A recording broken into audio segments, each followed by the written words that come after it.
আসসালামু আলাইকুম। গণজাগরণ কণ্ঠ টিভির পক্ষ থেকে সবাইকে স্বাগতম। আপনাদের সাথে আছি আমি মোহাম্মদ শুভ।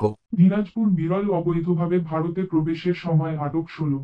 দিনাজপুরের বিরলে অবৈধভাবে ভারতে প্রবেশের সময় সীমান্ত থেকে ১৬ জনকে আটক করেছে বিজিবি।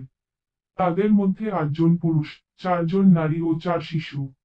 সোমবার ১৬ই সেপ্টেম্বর মধ্যরাত সোয়া ২টার দিকে বিরল উপজেলার ভান্ডারা ইউনিয়নের কিশোরগঞ্জ বিওপির কোপড়াগ্রাম এলাকা থেকে তাদের আটক করা হয়। আটকরা দিনাজপুর জেলার বিরল উপজেলার এবং নীলফামারী জেলার বাসিন্দা। ৪২ বিজিবির অধিনায়ক লি কর্নেল মো. আহসানুল ইসলাম এ তথ্য নিশ্চিত করেছেন। তিনি জানান, আটকরা দালাল চক্রের মাধ্যমে রাতের অন্ধকারে অবৈধভাবে কিশোরগঞ্জ বিওপির কোপড়াগ্রাম ৩৩১ পিলার সংলগ্ন এলাকার সীমান্ত দিয়ে ভারতে প্রবেশের জন্য এসেছিলেন।